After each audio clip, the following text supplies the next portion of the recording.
Hey, welcome back everybody. This video comes as a challenge because I opened up my big yapper and said I could probably install hidden door hinges on a Volkswagen Beetle in one day. So did I actually do it? Well, you'll have to watch the video and see. Thanks for watching, guys. Since I'm glad that I took everybody's advice on this terrible hidden hinge thing and that it wasn't going to work and that it doesn't work, I decided I'm going to take my stupid idea over to the driver's side and make it fail over there too.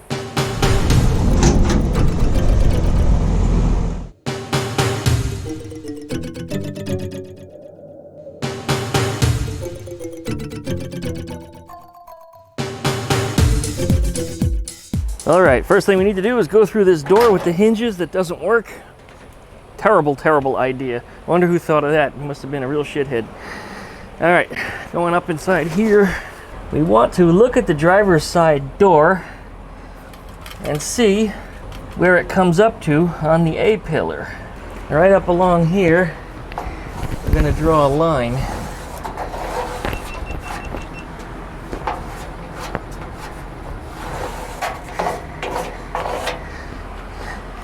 Now we know approximately where that door stops at while it's properly fitted to the car. Alright, I got a little bit ahead of myself here and started drawing some lines. But this line that you see here running vertically is the inside threshold of the door. That's where it ends at. Here's going to be our hinges. Now right here on top of the check strap hook is where I measured the hinge's bottom the last time. So keep it consistent. We're going to go the same way on this side. Now we figured out our top and our bottom, and I've already started to draw the lines for that. Just hit them one more time just to make sure they're nice and bold. And then to figure how far I wanted them to the edge, right here to the outer edge, not the gutter's coming off, but to the outer edge, the outside of this box, it was exactly ½ of an inch. I'm gonna fold this over. I can read the damn thing better. It's gonna come over quite a ways. It'll be right about there. Now all of my cuts that I'm going to be making, I'm going to make approximates, and then we're going to fine-tune the cuts after that. So in other words, cut small and then make micro adjustments until you get it the way you want it. On the bottom, we're also looking at about ½ of an inch, which I think is going to put me over on that side of the line. Once again, hard to read. Right about there. All right, there's our boxes. We get out our drill. Drill 4 holes in the corners, and then we'll use our new Ingersoll Rand tool that was sent to me as a gift. If you've been watching my mail call Monday, you'll know that this was sent to me about a month ago, and I haven't had a chance to use it yet. I'm excited to. This is exactly the perfect place to use it because I'm going to be making a bunch of little holes. Last time I used a Sawzall, and that proved that too big of a tool actually does get the job done if you can wield it properly. I think from here out, we're going to go for time lapse.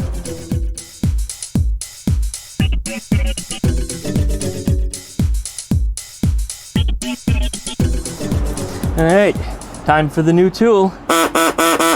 There we go.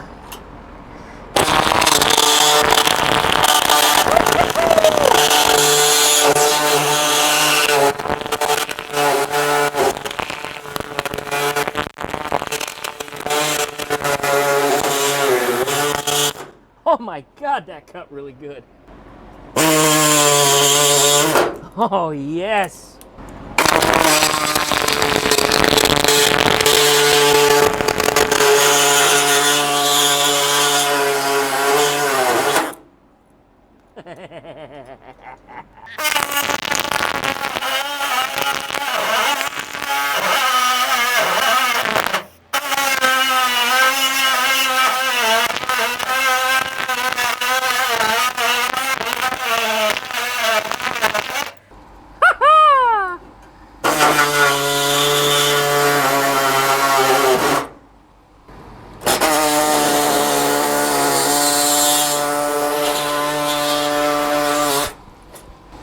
That tool was just f***ing awesome.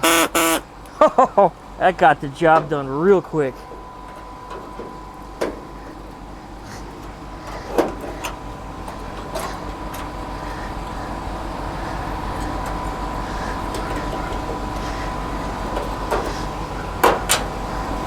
There's our first layer. Second layer is still held in by the check strap hook. All right, let's cut through that too.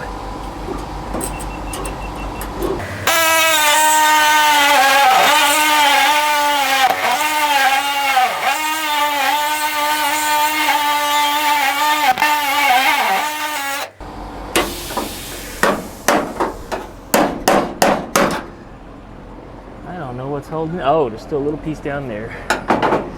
All right.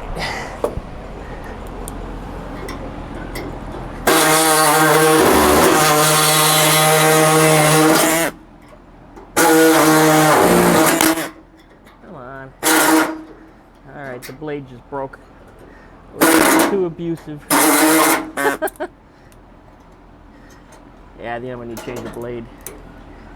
That was my fault though. The tool's still awesome. Get in there.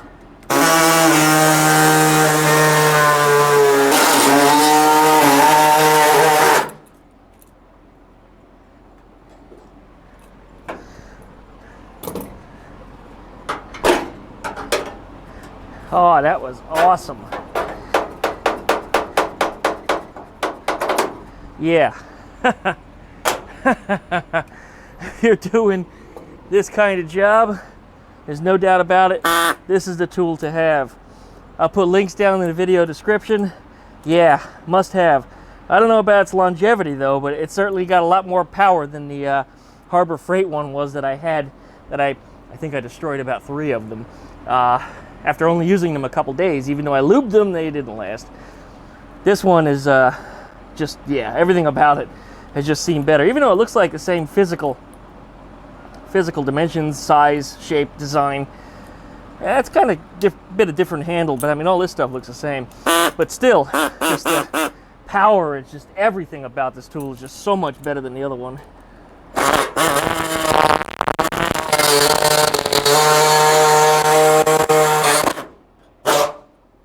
Squares up the hole a little bit. We're going to change that blade out. I'm going to be a little easier on it, not so abusive when we cut that next hole.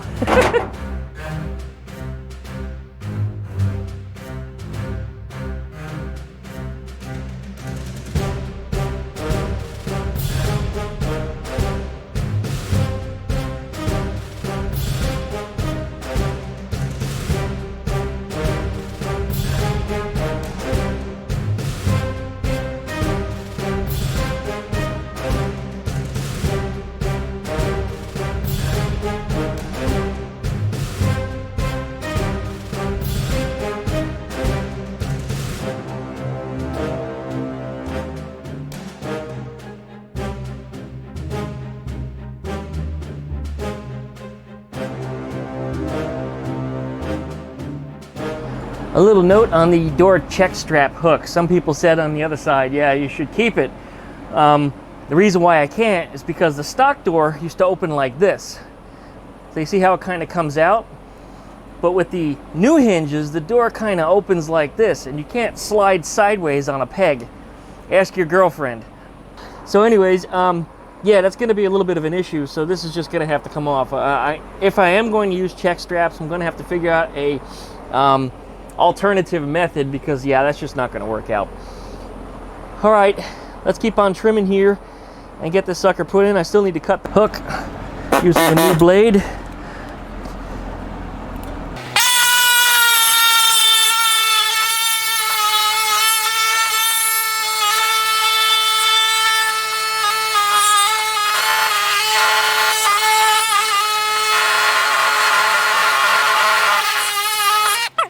Took a little longer than I expected, but it is a little thick. This stuff is better at cutting thinner sheet metal. All right, let's see how we're doing for fitment here.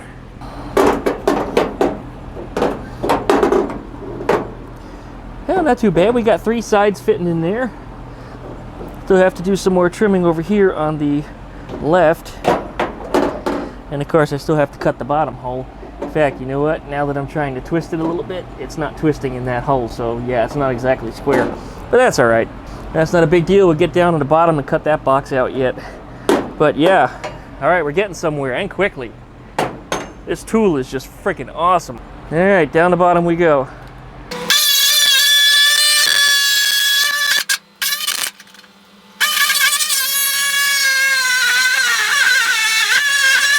That's a terribly crooked cut. We'll fix it when we get back in there. Right now, I just got to take the chunk out of here.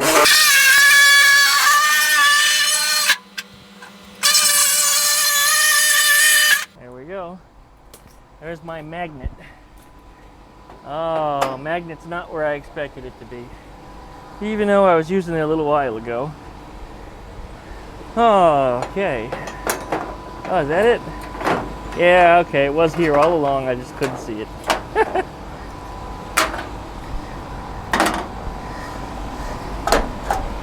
Got one. Second panel, right here. That cuts us through both layers. All right, that's gonna need some fine tuning because that box is much bigger than that hole is. Oh yeah, much bigger. All right, we'll get in there and fit that out. But from here, we're gonna do some time lapse.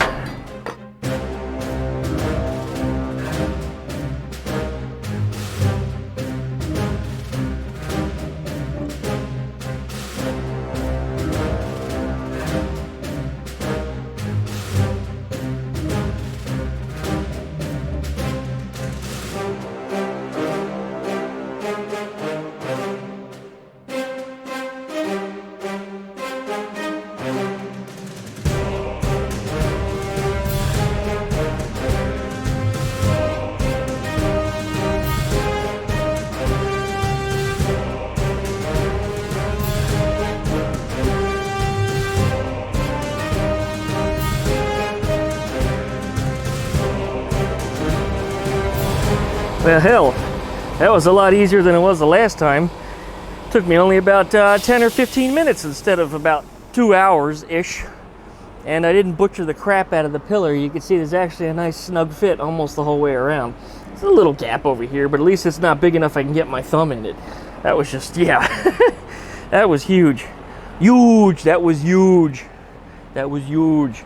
Anyways, we're looking pretty good here. I think we're gonna take a little break just for a minute.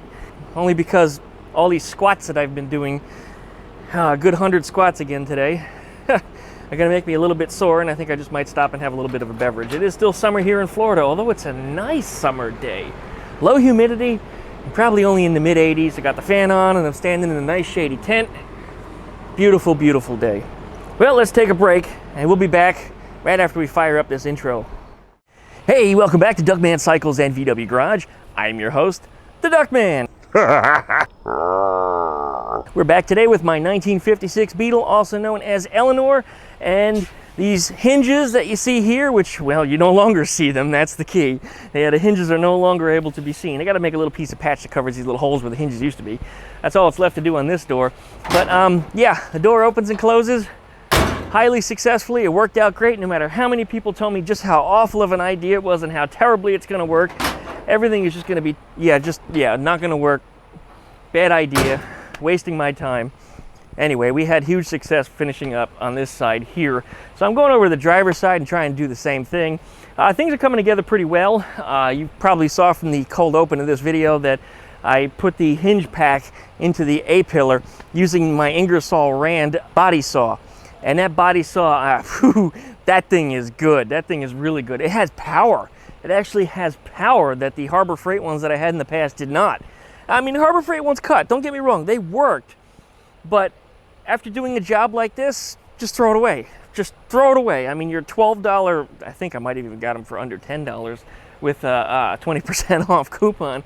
But no matter how many times I lubed them, no matter how much I made sure that the bolts were locked down on them, they would shake themselves to pieces, and they would quit working after, using only for a couple minutes. But that saw has just worked out really well. Really well. So down below in the video description, there'll be links as to how to get one. It's a little spendy, but I recommend it highly if you're going to do any kind of body metal cutting.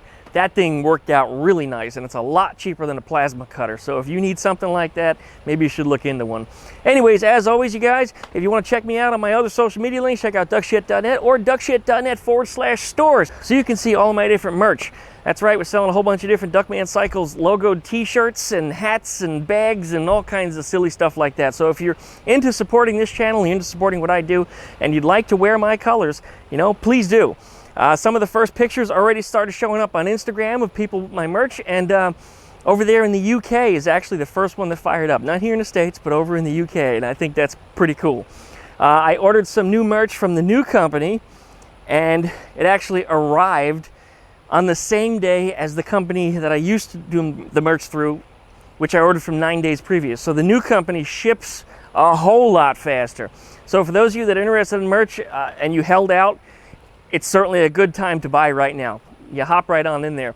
There's probably going to be a coupon code. You want to check up on the Facebook group page. I'll share the coupon code there. They usually have about a 3-day sale where it's usually like 15 or 10% off or something like that.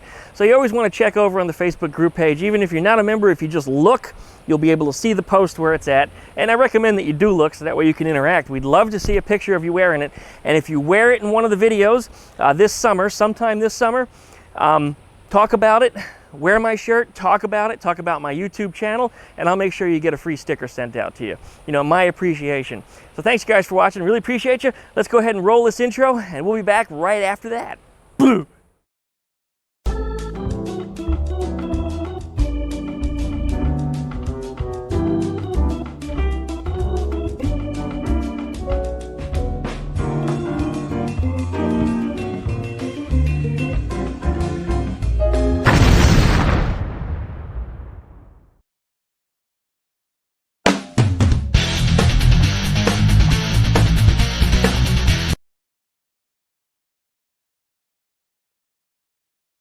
Well, anyway, we're back, and this whole setup here might actually look a little bit familiar to you. And the reason is because right about a month ago, we had an exact mirror image of this over on the passenger side. Did exactly the same thing. So anyway, we got these hinge pack now, well, not mounted, but I've got the holes cut for where it needs to be. What I need to do is, and I hate doing this, but up here, just in front of the A-pillar in the front quarter, I have to cut out a slot. Just 2 grooves down about 4 inches or so, roughly 4 or 5, 6 inches apart, and then fold that piece of metal out so that way I can drop the hinge pack down inside the A-pillar from the back side. Without doing that, unfortunately, it's just not possible because the hinge pack is so big. It's just not possible to squeeze down in there. You can get it in about halfway and it just, yeah, it doesn't work. You can turn it around backwards and it'll go in, but once you got it in there, you can't pivot it to turn it back the other way because this is so tight in here. If these hinges came in a slightly smaller configuration, they would probably be a lot easier to fit in here, but then the door wouldn't open properly because they wouldn't give you as much swing. And these are really important. That this is actually how they work. The hinge is so offset in such a way that when the door opens, it doesn't just swing out, it actually swings away from the body.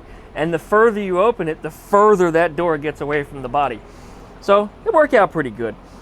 So anyway, we got that set up. I'm going to pull these pins out of here, and we're going to cut that piece of the well, no, not the A-pillar, in front of the A-pillar in the quarter up here, get that slot cut out, and then fish this thing down through the backside and see if we can get everything to fit just like it does up here. I might have to cut the slots just a little bit bigger and work them into place.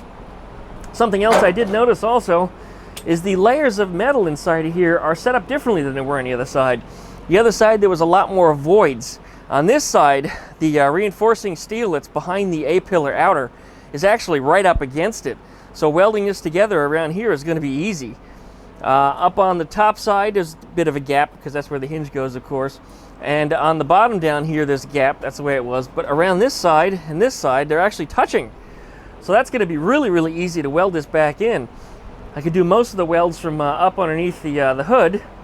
The bottom ones will probably do the same way. I think we'll cut a couple slots and then fold the pieces out. It was ugly, but it worked out really nicely.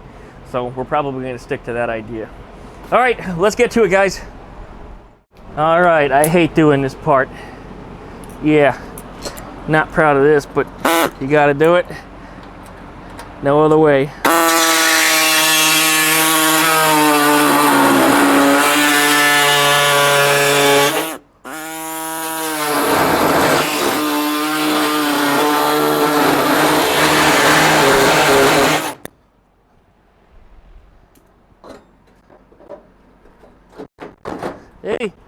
goes in nice and easy with that piece out of the way.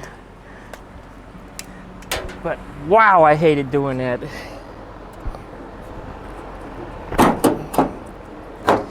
Not cool, but completely necessary. All right, let's see if we can push that through and what it's gonna look like.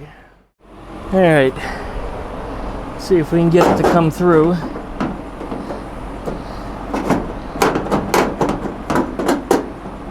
Well, the bottom came through. Top is pretty close. Oh, there it goes. It's through. A little bit crooked, but it's through. It's crooked towards me. I think it should be a little more square this way. And what that means is I need to shave the backs here a little bit more off, maybe an eighth of an inch or so, and then just turn it ever so slightly in where it's at. But that fits so much better than it did on the other side. And I did all that work in less than an hour. I mean, from start to finish, including setting up the tools, about an hour. So I'm doing much better for time than I did the last time around here. All right, we're gonna shave a little bit out the backside, square these hinges up. I'm gonna just double check our measurement over here. We should be at about half of an inch. Yep, nailed it. Half inch from here to here, plus the thickness of this is 5/8 of an inch. So once I get this to pull out a little bit more here,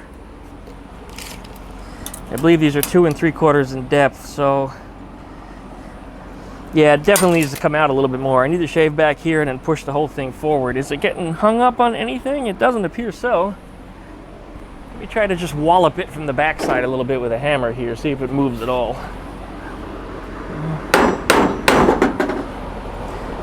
No, it didn't move at all. Just wanted to fall out.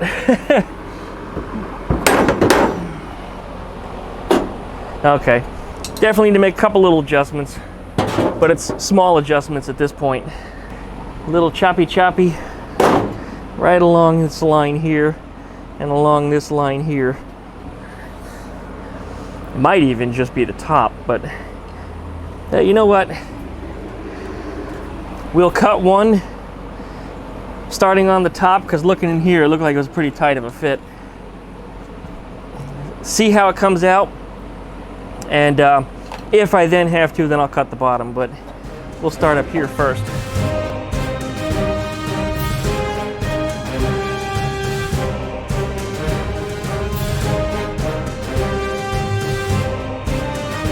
All right, that actually turned out to be a really good fit.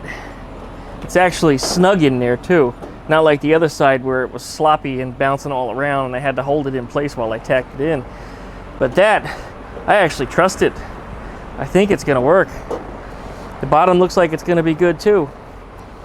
But from the inside of this to the outside of this, we should be at 5/8 of an inch. We have exactly 5/8 of an inch. Top is done. Double check the bottom. Also 5/8 of an inch in exactly the same spot. Helps if I don't knock it in, right?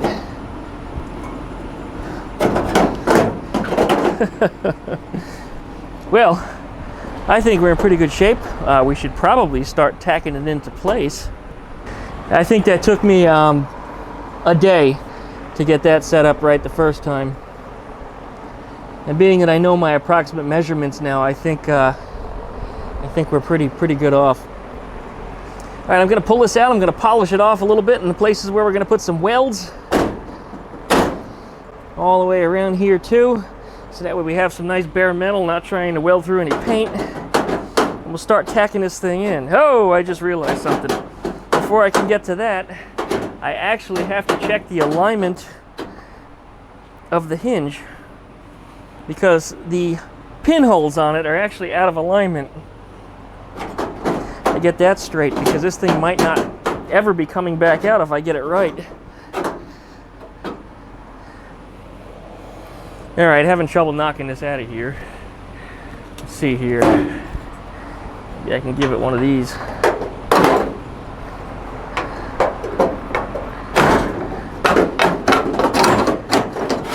There it is. All right, we're back out again. Let's check this hinge alignment, because that's something that needs to be corrected first. I don't remember which one is way out, but one of these end pieces is, and I think it's probably that one. It looks a little bit higher than the one that's next to it. I don't know if you can see it, but I know I can see it. Yeah, it's wrong. Okay, let's get that straight first. All right, here's our hinge pack. One of these hinge bits is all out of alignment from the rest, and I don't know which one it is. It's one of the ones on the end. I've got this piece of all thread that I can push through here and find out which one's out of alignment. It actually went through all of them, but I had to push a little harder. It wasn't a smooth transition. I think it's probably this one on this end is out. Let's see. Smooth transition. It's all smooth. Yep. And when I get to that last one, it's off. You can see how it doesn't want to go in. It wants to go low.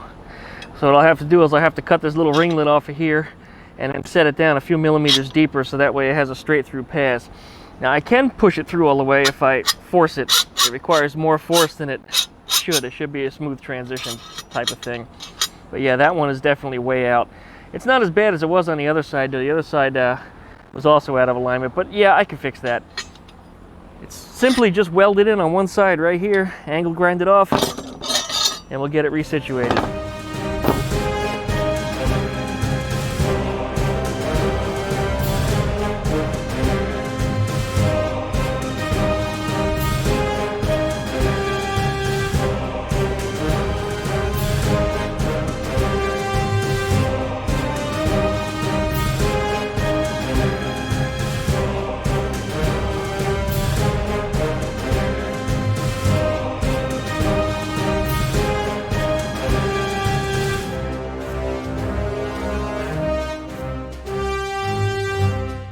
Well, that worked out pretty good. As you can see, there's no more resistance on here. It'll just slide right through.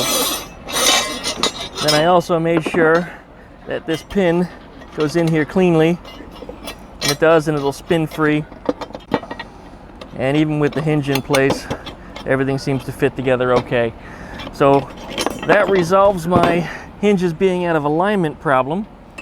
And now when I look down through the holes, and you guys could probably see it looking in the camera there, yeah, you could see straight through all of them. And that was exactly the problem I had on the other side too. Now they're perfectly aligned. I don't know why they make one out of alignment, although chances are probably the entire box is out of alignment, but 3 of them just happen to line up. But anyway, this one had to be moved, this one had to be bent just a hair, and now they're all in alignment. Okay, this sucker is just about ready to weld into the car. I'm going to go ahead and hit it with the flapper disc, take off some of this paint, and we'll throw it into position.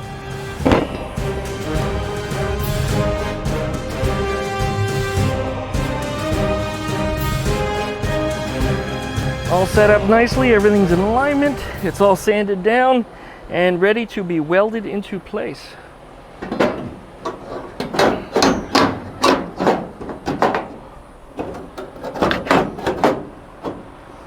Still a little hot from the sanding wheel. Ow!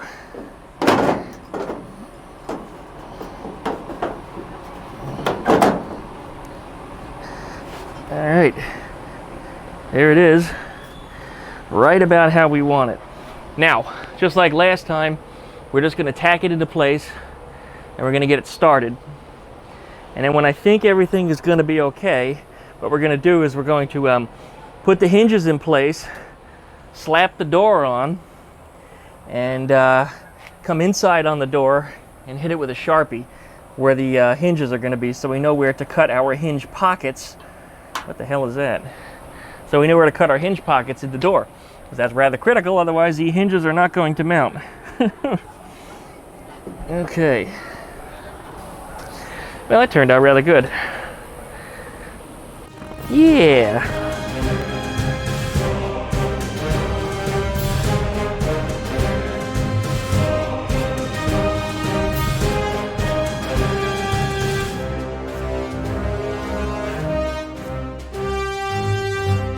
Okay, let's see if this door fits on here. Still have the stock hinges on, of course, to keep the door in its proper place.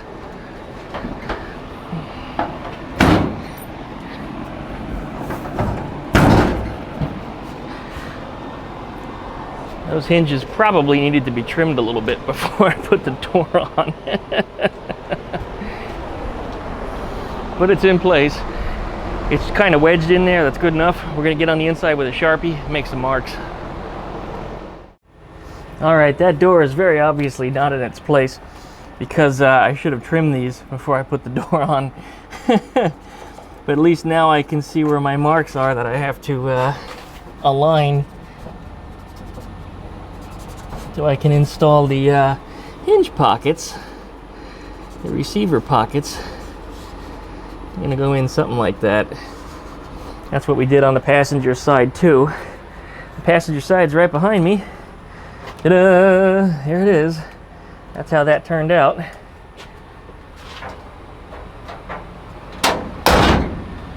Not bad, I must say.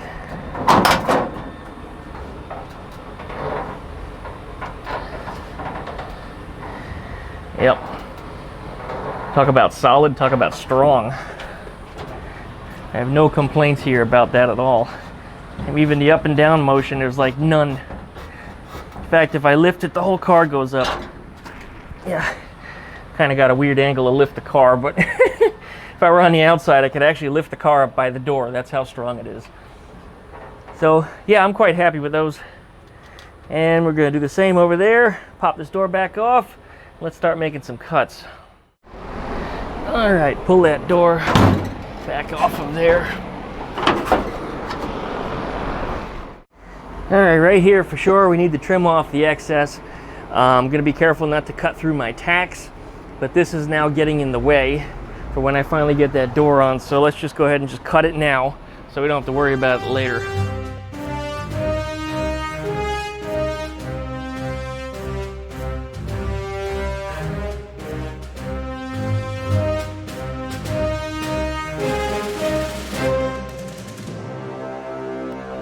All right, that should get the job done. And likewise up there. I'm going to go ahead and fit the door on one more time though, and just make sure everything still looks right, because it's no longer going to be pushing the door this far back, and it may change the alignment of some stuff. Probably won't, but might. So yeah, let's just make it right. All right, there it is. One last look. All right. These stock door hinges are pretty soft. They might even be an alloy. I don't know. I never tried to hit them with a magnet. But I've already center punched them. But they have 4 rivets on the top one, and there's 3 rivets down on the bottom one. Just got to drill these out. And as I said, they're pretty soft, so they drill real easy.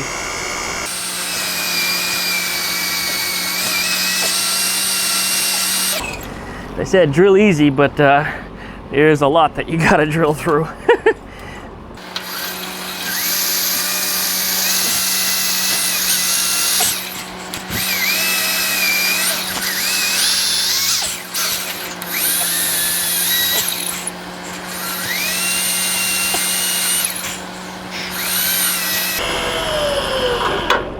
There it is.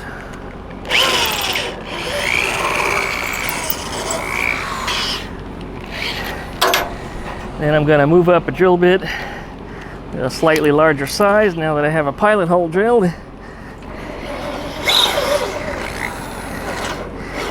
The whole rivet's spinning.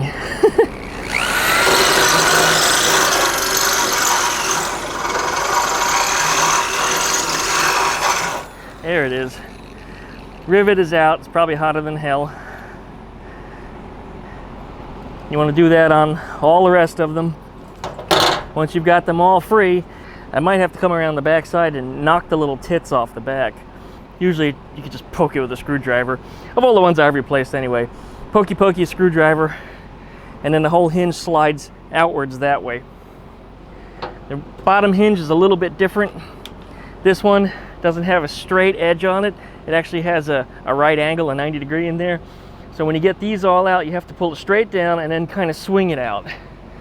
This one takes a little bit more work, even though it has less rivets. Anyway, we're gonna finish drilling these out, and these hinges can be a little tricky to come out. The bottom one seems to be coming out okay without anything but some minor beating it up. As I said, this one won't come straight out. You have to, there it goes. You have to turn it and pull it out because it has that 90-degree on it. Top one, on the other hand,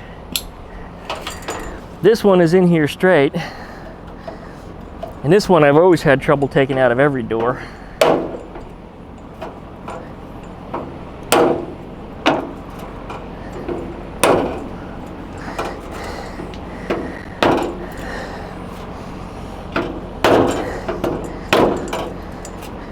There it comes.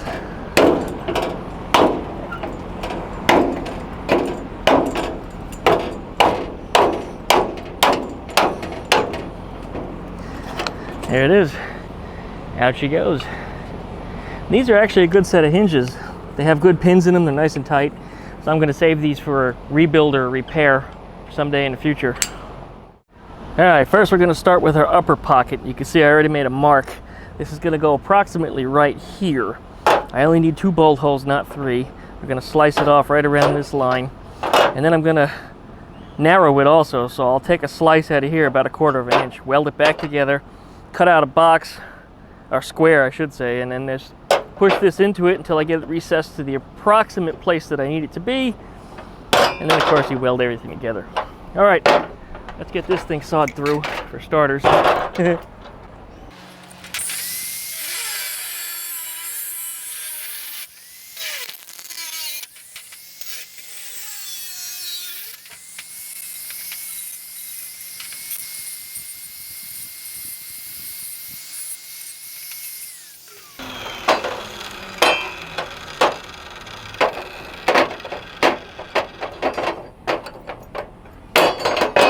Alright, there's our little section,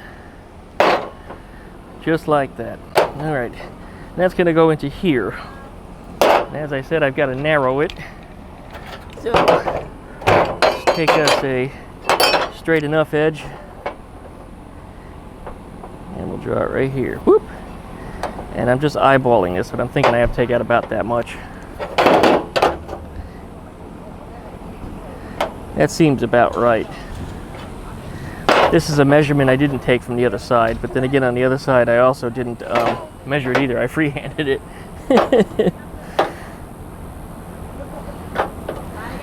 Yeah, I think that's about how I'm going to want it. Alright, let's cut it.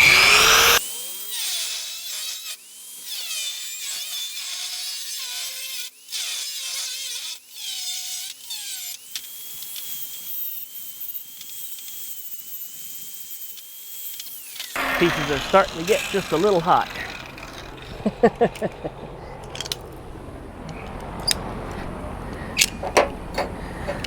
And I can pick them up and I can touch them, I just can't hold them for long.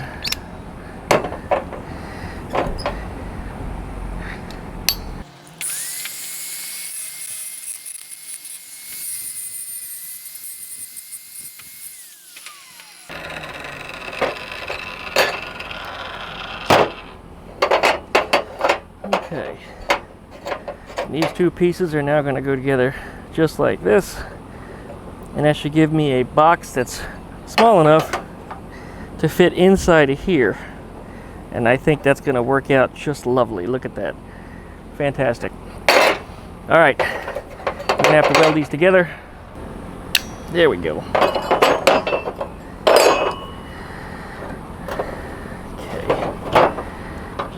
I'll put this on here, and that should keep everything nice and straight. Okay.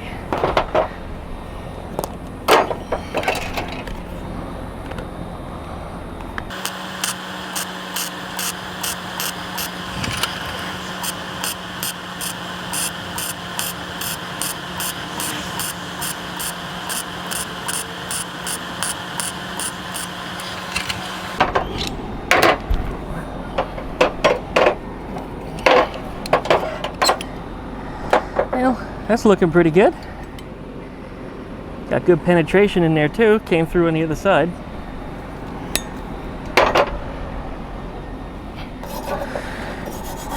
That's the end of this wire brush. Let's use my other one.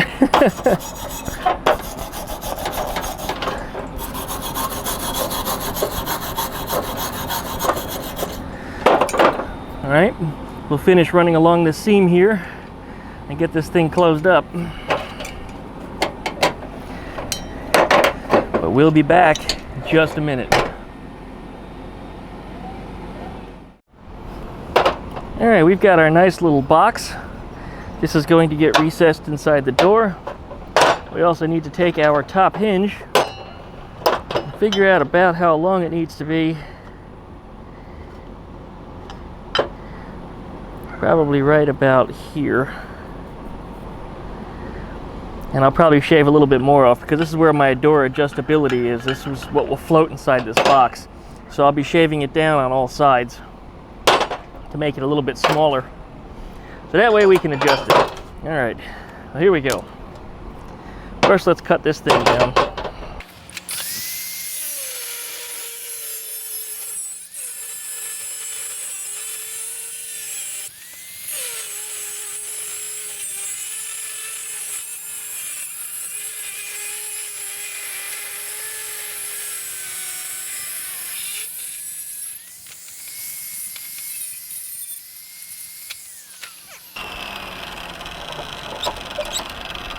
Now this little tube that's on here, this is for passing the wires through the hinge for power door locks or power windows.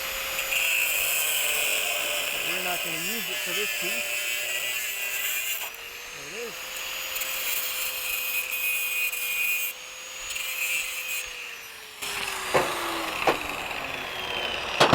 Now, this thing is hot as hell, but it should drop right into there with a little bit of shaving, probably going to be required.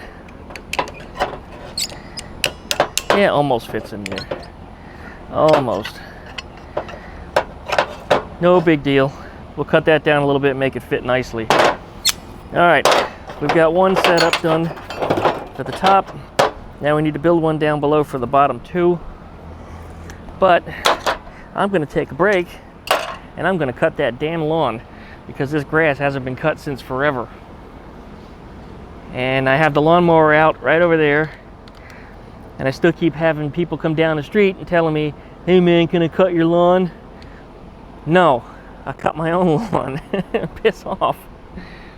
Well, I decided to bring the car in real quick. I checked the forecast and it looked like it was gonna rain. And people think, you know, this canopy is gonna cover you from rain, but the problem is, no, it won't, because it slopes downwards on this side.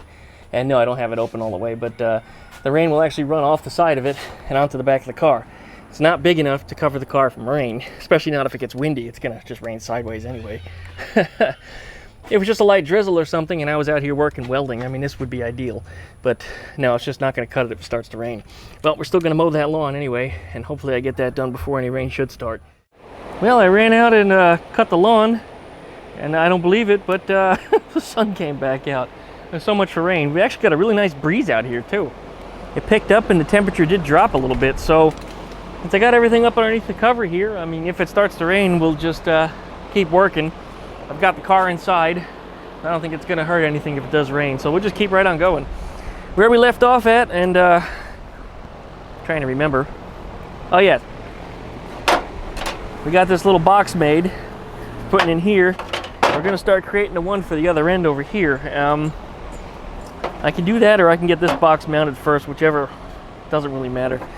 You know what, I think I'm gonna just put this one in there first. Figure out where it's gonna go, push it into place. All right.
Right, I think that turned out pretty good.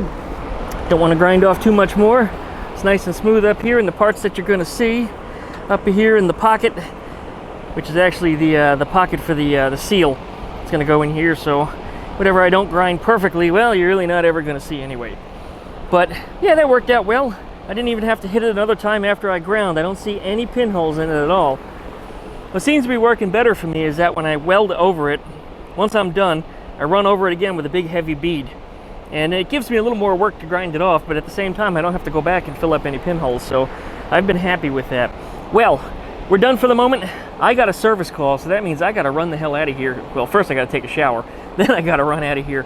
So I'm going to go handle that, and then hopefully we'll be back. And hopefully it doesn't get dark by then, but hopefully we'll be back. I'm looking now. It's about 3 o'clock in the afternoon. We'll see what happens. Well, anyway, one of them false alarms. You get called into work, you start putting tools away and things, and then it turns out you didn't have to do it at all. Wasted my friggin' time. Anyway, we're gonna continue right on here. Like I said, it's about 3 o'clock. It's actually later than that now. It's almost 4 o'clock because I wasted my time cleaning my shit up and breaking it back down and putting it back out again. We'll see if we can still get this done today. I gotta create the other door pocket. I've got that piece inside. I actually lost it, but I'm glad I just found it. So we're going to cut up the piece, get this mounted in here. If that works out good, then we're going to set the hinges in place inside the car and get these things welded in and hung. And if that all looks good, then we'll do the final welding on it. Let's see how much we can get done. This was the piece I said I lost, by the way. Actually, it turned up in my spare bedroom where I had all these hinge pieces at. I would have actually just, made one out of some of the spare stuff that I had around here. That shouldn't have been too big of a problem. Since I only need about that much of it anyway, that would have provided a lot more than that piece. So anyway, I don't have to use any scrap to make this, but what I do have to do, because the door is thinner over here, is I have to reduce the width of it. Because clearly that's not going to fit in there. It didn't even fit in there. It was close, but it didn't even fit over in here. So I need to cut it down the middle, lay a piece in here, and figure out exactly how wide it needs to be. I don't want to make it any more narrow than the taper here on these holes. So it can't be any skinnier than that. And that's kind of important because when you run these screws in there, it needs to not overlap or stick out or just be too big. So the bottom piece will work. Shouldn't be too big of a deal. I didn't take any measurements off the other side. I could, but I'm not going to. This one is just going to be free-handed just like I did the other side. And we'll make it fit into this little section I drew here. Let's have at it.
All right, there we are. 2 hinge pockets in the door. This one's still a little bit hot. This one cooled down an hour ago. Looking pretty good. There's a few corrections I need to make in here. Still some little patches I need to make yet too. I need to fill in these little holes here. And then there's a hole on the back side of this where the hinge pulls out of that needs to be patched. There's also one up here. But it's almost ready for mounting. A few BBs still in there. Need to be sanded off, but yeah, there's a couple in there. That gets most of them. And I'll get in here with the grinder real lightly and smooth it out like I did on that side. Also have to drill 2 holes in here, and before I even get that far at all, I need to cut this piece down, which is the hinge, and get it to fit in this hole. Obviously it does not. I need to shave off, well, I don't know, maybe 1/8 of an inch the whole way around this thing. That'll give me 1/4 of an inch of play, no matter which way I get it. And on this side, it needs to be cut down way more than that because, whoops, dropped the shit. Found the shit. Alright, looks like it needs to be cut down way more than that. Probably about, I'd say 1/8 of an inch from side to side, but from what would be top to bottom from our perspective, I need to take off a lot to make that fit into that little hole. Well, that's the way we got the passenger side to work, so the driver's side's going to work out just the same. And I think it's looking pretty good, really I do. I'm starting to get mighty tired though. I really want to finish this in one day, so we're going to stay right on this thing, and we're going to push it until it gets dark. I'm not doing too bad actually. It's like 4:30. I mean, I did the whole damn thing in an hour and a half, which tells me I'm getting a lot better at it. This 4th hinge pocket was a lot faster. I think I did the first one, it took a day. Well, an afternoon anyway. This one took, oh, I don't know, 2 hours, 3 hours, something like that. And this one, 1.5 hours, so I'm running record time on these now. I'm starting to get really good at this. Before you know it, I'll start taking your cars in here, and I'll be working on them to remove the hinges and put in a nice set of hidden hinges. Yeah, that ain't gonna happen. It won't be cheap anyway, even if I considered it. All right, let's stay on what we've got here, see how much more we can get done today. All right, I spared you the cutting. I didn't think you needed to see. But there's the piece, I cut it down, about 1/8 of an inch on each side. It gives it the play that I need. So it's got adjustability for how I want it to sit. Good. Now, I need to do the same thing for the other end over here. Obviously this piece is still way too big to fit inside of here. This is actually a bigger pocket than was on the passenger side. This turned out a little better. I think I'm liking this side better, which isn't a surprise. I did say that after you get done with one side, you become an expert, and I think that's the case here. All right, well, we need to make another piece out of this hinge, so we're going to cut this one down. Looks like it's going to be to right about there. Take out the line. So we're going to cut that down, shave it down, put it into place. All right, did some grinding and cutting. Got this little guy down here, and you see there's a little tit on the end of it. Woo, it's still hot. And this is an idea that I had, and as I said, after you do these a couple times, you become a professional. In this case, it's no different. Now that tit actually makes sense, because when this door gets welded on here, and this isn't the correct hinge, but what I'll do is I'll cut a notch in here, and I'll slide the two together, you know, like a dovetail joint kind of thing. It's not actually a dovetail, it's all right angle edges. I forget what it's called. I'm not really a carpentry person, but for those of you out there that know carpentry, you probably could tell me. But anyway, that will make it a whole lot easier to weld the seam shut versus going way down deep in there with a welder and trying to weld it up the way I did the last time. It's a shame I only thought of that on the 4th hinge pocket and not even on the 3rd, because there's no tit on top of it. I guess I could weld one on. Yeah, it helps if I don't drop it on the ground. But I suppose I could weld one onto the top of it, just like that, the same, and then grind it down into right angle edges and then slot the two together and weld them up. And I might just wind up doing that. We'll see how that turns out to be. I've got a little time to decide here because I'm not done yet. I I still need to drill some holes in here, and they're going to be big holes, really big holes, because when the screws go through this piece here, it'll be able to move around in the slot depending upon which way you want to bolt it, which will give you adjustment of the door. Now when I go to bolt the door on, I will maximize adjustment to probably furthest inward. I think that's what I did last time. So that way I could bring the door out to where it needed to be. So I think we're coming along pretty well here. I'm going to take a break for a minute, have a drink of water. I might even go have a bottle of beer. But my neck is starting to get a little creak in it from leaning over here all day long. Starting to get a little sore. So I think break time is kind of important. Be back in just a few. All right, here we are. We have our hinge plate, which goes in the front.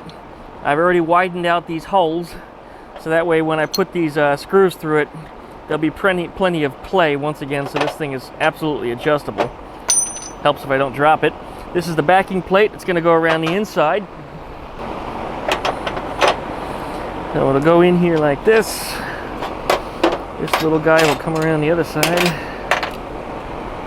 Once again, helps if I don't kick the camera either. Get these bolts started. Yeah, those threads need a little lube. This side's threading in okay. Even that's just a little bit stiff though. Oh, you know why? It's because these plates are brand new and there's paint in there. I probably should have chased the thread first. That's why it did that. Did the same thing on the other side too, now that I'm looking back. Once you get it past the paint, yep, there it is. Now it's easy.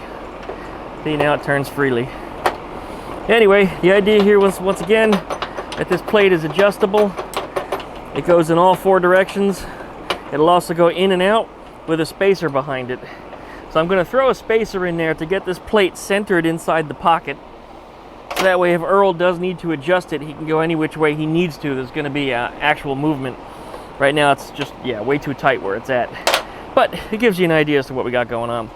We do the same thing down here on this end. This one right here. I've already got the holes cut. And the plate, wherever the hell I put it. Run the screws in, get it tightened up. And center it in here. Okay, I think we're all ready to go here with a test fit. Next we got to pull the car back out of the garage and get the hinge stubs, wherever the hell I put them. Yeah, they're somewhere over here. Mounted in the car and then cut them off to the length that they're supposed to be, that they attach to this 90 degrees. I really like what I did here with this little tit. Yeah, it's going to go on there just like that and weld it in. It'll be a lot easier to get to from inside the car when I do that weld. Okay. Well, while I was running around looking for the other hinge stub, I don't know where the hell I put it. It's around here somewhere. It's just, I don't know. But I remembered there's no sense in me putting the door on yet because the drip gutter's still here. If the drip gutter's still here, the door's just going to hit it anyway. It's not going to effectively open. So it's going to be stuck in the closed position. In other words, I'll be welding the door shut. That's kind of dumb. So we're going to take the drip gutter off first. Oh, that's my work phone going off. Lovely. Yeah, constant false alarms. I had another service ticket in between a video shoot over here where they wanted me to go on site for, yeah, a power cord was unplugged. I managed to coach the manager through it, but it took me almost an hour to get through to them. In between video cuts, yeah, it was a pain in the ass. Those managers never want to answer the phone. Even when they need help, they won't pick up. It's like, you guys need me, just pick up the damn phone. Anyway, I'm still looking for this hinge. I don't know where it's at. It'll turn up. Meanwhile, we're going to take this thing off. All right, let's get at it.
Strip gutter's been removed. Real sloppy, shitty welds the whole way, but that's okay because it's thin sheet metal. You kind of have to gob it on, otherwise you burn right through. You probably noticed I went over it real lightly, and then towards the end I went over it. I turned up the power on the welder and then ran a heavy bead right down it, and that seems to be working out pretty good for me. When I go to grind it off, what's funny is a lot of the weld has been pushed into the metal rather than being blobby up on top, so it gets better penetration, and it just cleans up a whole lot better in the end. I don't notice any pinholes when I'm done with it. All right, let's go ahead and grind that puppy off, and should be okay. Then we got to get that door mounted, and we're going to start running out of daylight here. The sun keeps coming and going. It's kind of driving me nuts. I think I got a little bit of a sunburn today. I guess we'll see after I get rinsed off.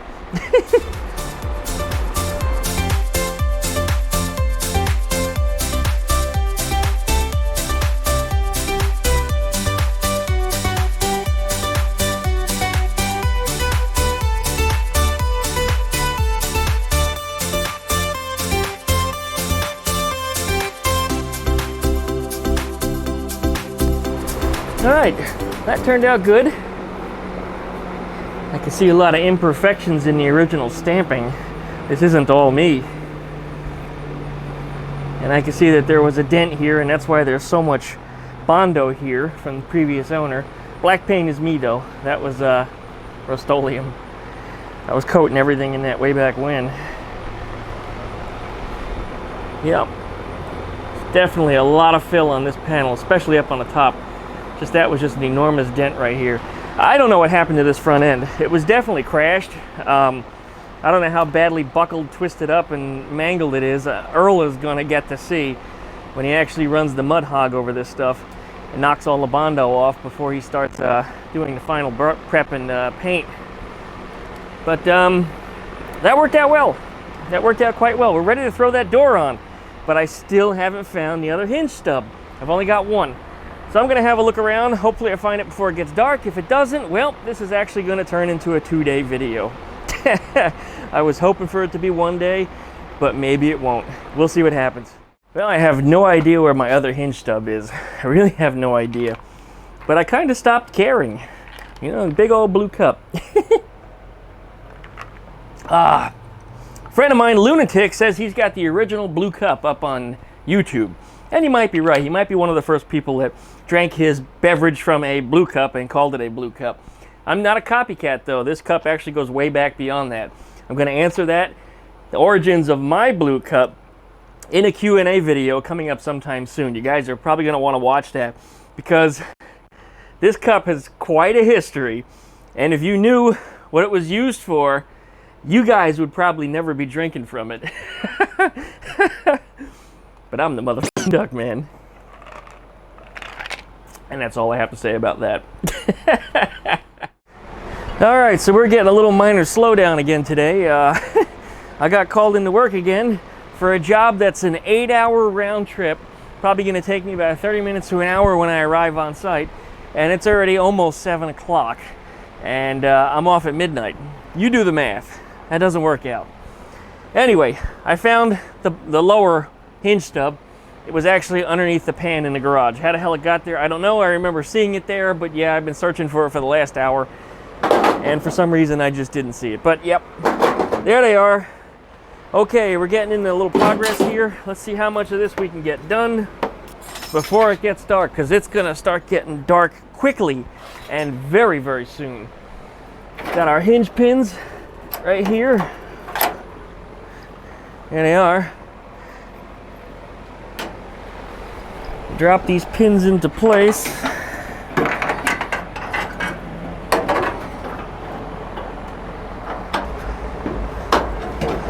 Alright. Put in our lower one. This one's a real pain in the ass to reach. Especially since I'm, you know, supposed to be right-handed.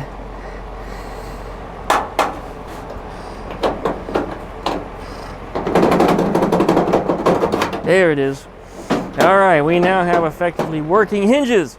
Let's throw that door on here and take some measurements.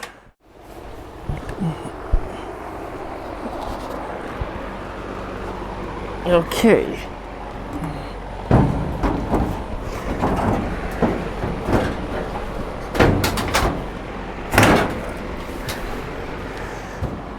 There it is.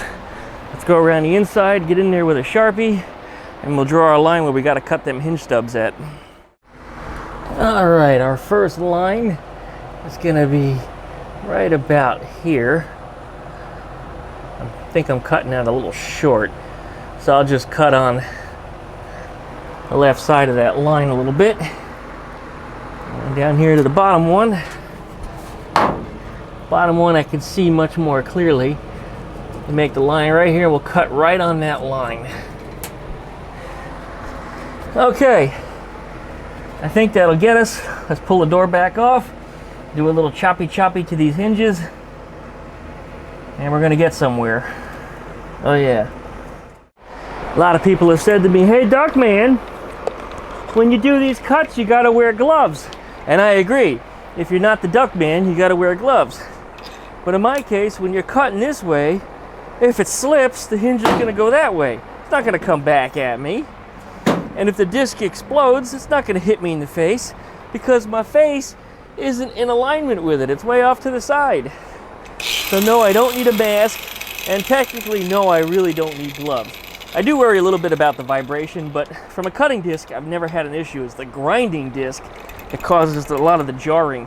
But these are actually pretty smooth. All right, let's do this cut.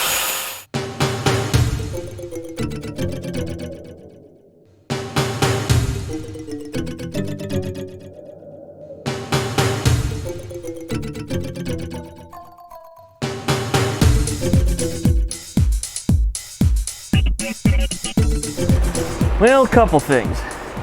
I wanted the tack welds on there to break away real easy in case I had to move it. And the situation is actually broke away way too easy. Just from me screwing around over here, they actually broke free. So I need to re-tack it into place because I can't properly do any testing putting the door on if that's falling in. The second thing is when I looked at it, as I was just holding the door up, and this is in between video cuts here, I discovered that the hinges look like they're too far into the car, like perhaps they have to come out a little bit more. So that doesn't affect this cut. This cut goes this way, but the motion this way may have to be moved a little bit. So I'm gonna look at that just a little bit more.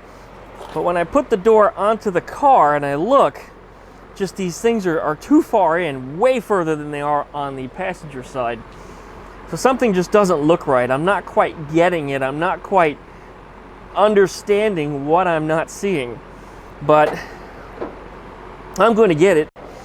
I don't know if I'll get it before the end of the night, as it's already after 7 o'clock here and I'm battling with this thing. But it's a simple battle. But hey, if it turns into 2 videos, that's fine. The second video is going to probably be an easy one. You know, now that I say that, it's going to be an absolute disaster. But the majority of the door mounting is done. All that really needs to be done is just get these hinge stubs attached to the hinge receivers on the door, and then final welding. That's it. That's really it. But I can't do any of that until this thing is aligned to where it needs to be. So yeah, I got to do a little bit more playing with some of this stuff. Yeah, there's a little bit more playing with over here. It needs to happen. Anyway, I'm gonna fiddly with it a little bit, and we'll come back as soon as we make some progress. All right, I was playing with the measurements on this side and over on the other side too, and it looks like this one needs to come over almost an entire 1/4 of an inch. And I don't know how I was mismeasuring that. I don't know where I went wrong. I really don't. But I'm glad I only tacked it into place, and I'm glad it actually was starting to fall out anyway. It's pretty close. It's pretty close. Vertically, everything is fine. There's no problems with my up and down. On the bottom also, we're out by 1/4 of an inch. This hinge pack is actually 1/8 of an inch thick. I think I didn't compensate for that properly when I started making my measurements here for where I needed to cut this.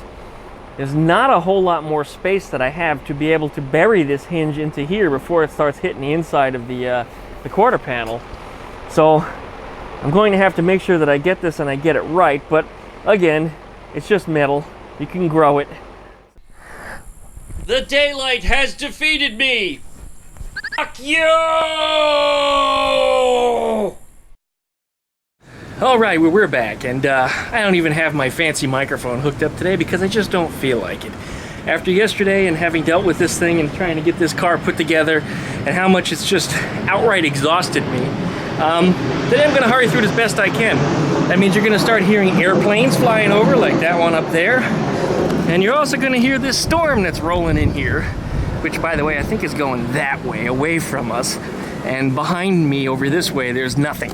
So I think it's going to go away, but Eleanor's out of the garage, and that means it's going to rain here because she's a rain magnet. But where we were at and where we left off is we got the door in here. We got the door essentially ready to be welded, and almost. But what happened was the damn hinges didn't fit the same into the front quarter panel as they do on the other side. And the reason is I think the car is just not completely symmetrical.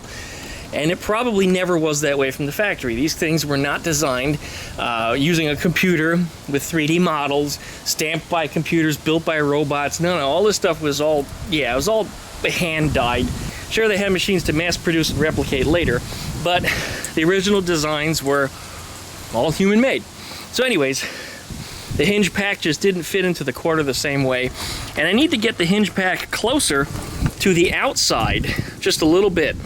And the problem was mostly on the top hinge, and I got a new problem on the bottom hinge. And it turned out after closer evaluation that what's going on down there is the heel end of it here. When the door closes, boom, this hits the quarter panel. So that means the hinge won't close all the way. It has a tendency to want to spring back when it hits that panel, and essentially it's going to cause a dent down there at the bottom. So what I need to do, and looking directly at it, you can see, I've got to shave some of this off, probably up to 1/4 of an inch. So it might only be 1/8 of an inch, but I got to take some of that off because it's too much. And these quarter panels are tapered. As you go further towards the front of the car, it curves inwards. So this being square, it's hitting the inside. So I need to modify that a little bit and take off some amount of metal there before I put this back together. So anyway, I'm going to pull the door off of here, and we're going to start cutting and grinding, maybe do a little bit of welding, and let's see if we can get this thing put together, because this thing has exhausted me, and this thing needs to get done.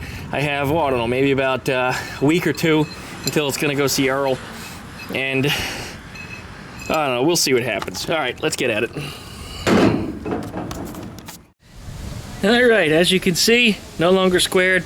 It's kind of got a little bit of a beveled edge on there, and yes, I took a little more off here on the bottom because the quarter not only tapers inwards, but it also tapers inwards on the bottom too. So that little bit actually is going to make a huge difference. It's going to go in the car just like this, so yeah. Alright, let's drop it in there and see how it looks. Okay, no longer have that problem. We can now give it its full swing, goes fully closed to fully open without any problem. And when I push it to fully closed, the quarter panel down here isn't stretching out from that heel hitting the inside of it. There's actually a lot of room on the inside now. That one's good. Top one we never had a problem with. I think we have adequate distance between here and the outside, as well as the one up here on the top. These measurements are a little bit less than that of what I experienced on the passenger side. Again, because the taper of this seems a little bit different.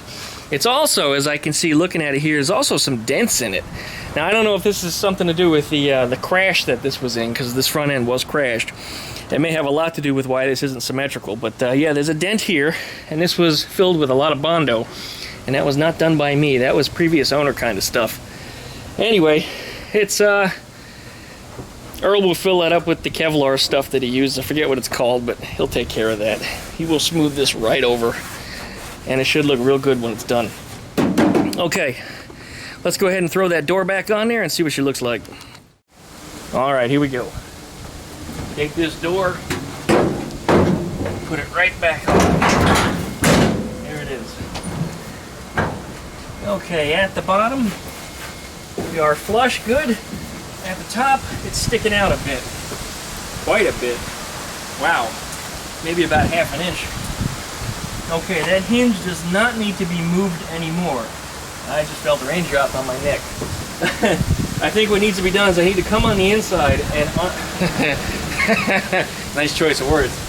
I need to come on the inside over here and then shave off the hinge a bit so that way that vertical plate and the hinge itself, the hinge element, butt up to each other. Right now they're into each other, but it won't go in any further. So I think I need to cut a little bit of a relief in there so that way it'll slot into it. And then I should be able to get those two welded together.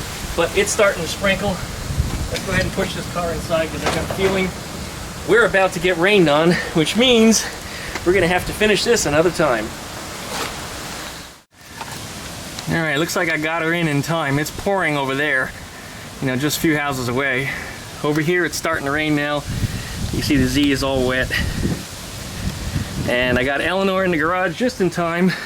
She barely got sprinkled on. Not a big deal. Now that she's in the garage, I'm gonna hang out here just for a few minutes, see if it passes. Because again, the storm is going that way, it's away from us, but the thing has exploded and gotten a little bit bigger. We're on the very, very southern edge of it, and the winds are blowing out of the south.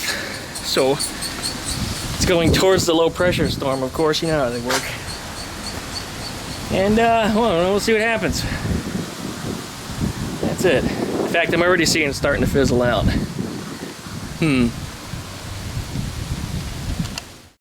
I almost forgot to bring the welder in out of the rain. Ah, here it comes.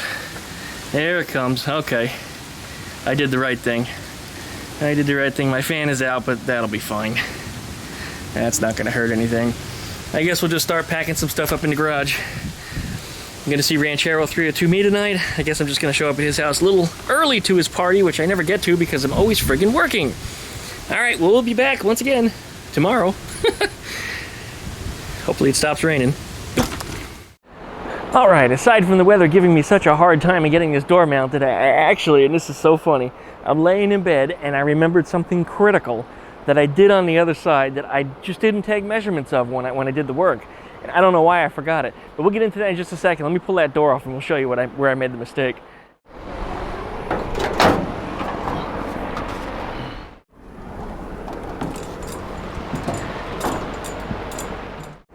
Okay, on the bottom everything is fine. What we've got going on right here, I just have to cut a notch out of the bottom hinge and press it right in here and then weld it in from the inside of the car. But the upper, this is where I made the mistake.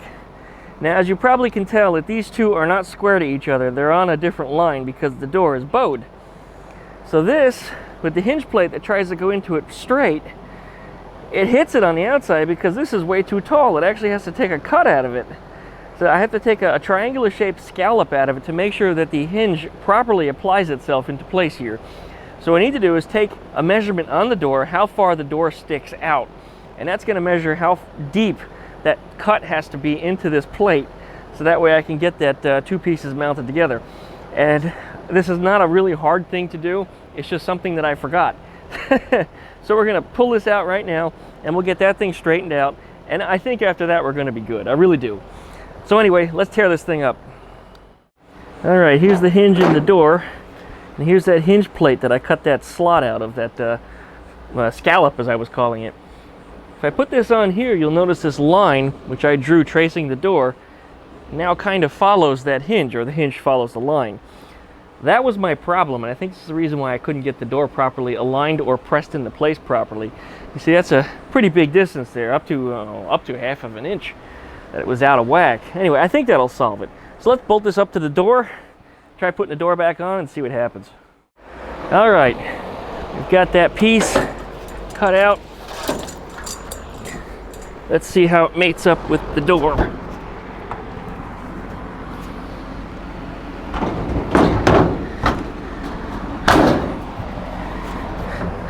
All right, we're almost there now.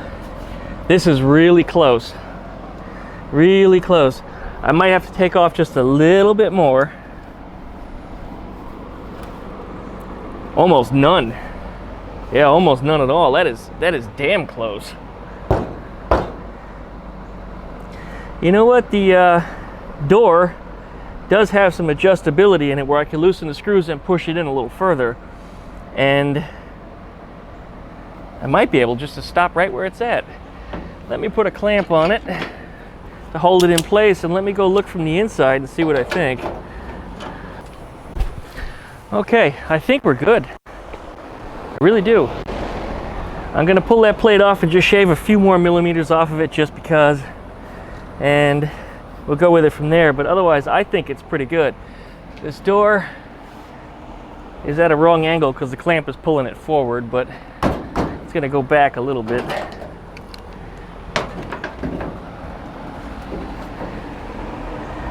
Yeah, it's tighter down here, looser up here, tighter here, looser here. The whole door needs to kind of give one of those. So I'll put a wooden spacer in here before I start welding everything together, but we're almost to where it needs to be. We're almost there. All right, back in a minute. All right, here we go, a moment of truth time.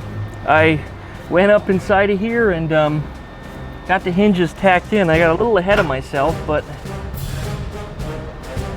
I think they're holding. Hang on, the welder's in the way.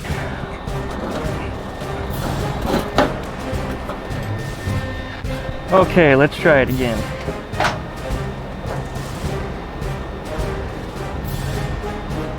There it is, full range of motion, not hitting anything. No scrapes, no scuffs. It's not hitting on the A-pillar like it was on the other side either, where it rubbed just a little bit. It's not doing that here. But it still has that little bit of sag like on the other side, and that's because I haven't finished welding it in. And I also haven't finished welding in this quarter panel here. I still have to put that back together. Okay. But it opens smoothly. Hell yeah. What I'll do with the door on here now is I will go up inside and weld in the hinge from the inside to strengthen it up. My wood shim is still in there. Forgot to pull that out. That's hot. Even the wood shim is hot. Woo! Surprised it's not smoking. That sucker's hot. I'll weld that in with the door closed, patch the quarter panel, then open and close it. It should be sagging less.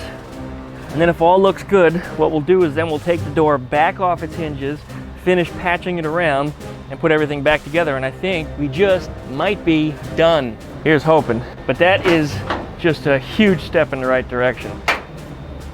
So, I think we're gonna call this video done. Hell yeah. There it is. Hidden hinges now mounted on the driver's side. Finally got that side to a point where I know it's gonna work, and it just needs patch welding done. And that doesn't take but a few hours of just filling this and that. Hopefully I don't run into any bigger problems like something not fitting right or something not aligning properly. We'll of course cross that bridge when we get to it, but I'm happy with what we got. I think we're good, and I think this is a good end to this video. So as always, check out duckshit.net. Don't forget to licky, likey, comment, and subscribe. Don't forget to check out duckshit.net/store for all of my merch. If you want to buy a Duckman shirt, help support this channel. I don't make a whole lot of money on them, and if you order more than one, you actually get a discount, so it doesn't hurt me any. I really do appreciate it. Right now, I just want exposure. I want people wearing the shirts. I want people talking about me. So for those of you that wear the shirt and that actually make a video with it and talk about me and the shirt, I'll send you a free sticker. And that's while supplies last. I currently don't have any yet, so as soon as I get them, I'm going to start mailing them. I haven't seen anybody with one in the video just yet, but a few weeks worth of people having ordered them, and a few of them have appeared on Instagram so far. People are very, very proud of the Duckman shirt. So if you like one, hit up duckshit.net, get one. Good to see you in one. Thanks a lot, you guys, for watching. I appreciate it. We made huge headway on this today, and I'm very, very happy. Thanks again.